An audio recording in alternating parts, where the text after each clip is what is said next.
Hi నమస్తే అండి. నేను చూసారా వర్షం ఎంత వర్షం కురిసిందో కదండి.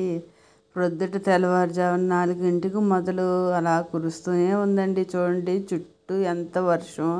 ఈ వర్షానికి మా పిల్లలు ఇంటి దగ్గరే ఉన్నారు కదండి. వాళ్ళు అడిగినవన్నీ చేసి పెట్టాల్సి వచ్చింది. నేనైతే ఏం తయారు చేశానో చూడండి.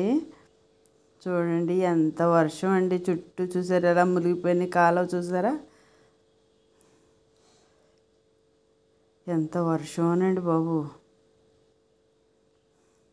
మీ ఏరియాలో కూడా ఇంతలాగే వచ్చిందండి. చాలా ప్రాంతాలు పాపం మునిగిపోయినాయి కదండి. చాలా ఇబ్బంది పడుతున్నారు. సరే అండి, ఇక వంటలోకి వెళదామా. మా పిల్లలు అడిగారని చక్కగా బిర్యానీ చేశానండి. ఇంటి దగ్గరే ఉన్నాం కదమ్మా, సరళగా ఉంది, ఏమైనా వండు అంటే మా బాబు వర్షాన్ని వెళ్ళి చికెన్ తీసుకొచ్చాడు. చికెన్ బిర్యానీ చేశానండి. తర్వాత క్యారెట్లు బీట్రూట్లు పాడైపోతున్నాయని క్యారెట్ హల్వా చేద్దామని అవిగోండి డ్రై ఫ్రూట్స్ అన్నీ వేసి క్యారెట్ హల్వా అయితే చేశానండి. డ్రై ఫ్రూట్స్ అన్నీ నెయ్యిలో వేయించి తీసి క్యారెట్ని కూడా వేయించుకోవాలి. అలా వేయించుకున్న దాంట్లో బాగా వేగాక పచ్చివాసన పోయేదాకా వేయించాలి. అందులో కాస్తంత పాలు పోయాలి, మరీ ఎక్కువ పోయకూడదండి. అందులో కొంచెం ఉడికితే కమ్మగా అయితే ఉంటుంది. తర్వాత పాలన్నీ పీల్చేశాక పంచదార కూడా వేసి బాగా పాకానికి అయితే రావాలి. బాగా ఎగితే క్యారెట్ హల్వా ఎంత రుచో కదండి.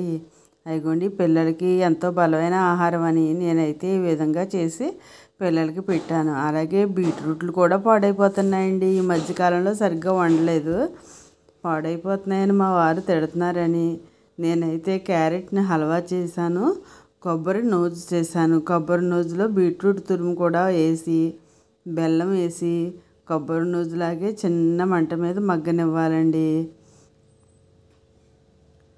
ఆ మూడింటిని బాగా చేతితో పిసకాలి.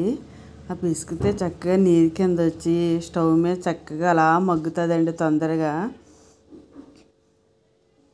బలానికి బలం కూడా కదండి. పిల్లలకి హెల్త్కి బ్లడ్ లేని వారికి ఖచ్చితంగా బ్లడ్ పడుతుంది. అలాగే కొబ్బరి బాగా తినాలని అంటున్నారు కదండి. దాంతోపాటు యాలకులు కూడా దంచి ఆ పౌడర్ కూడా వేయాలండి.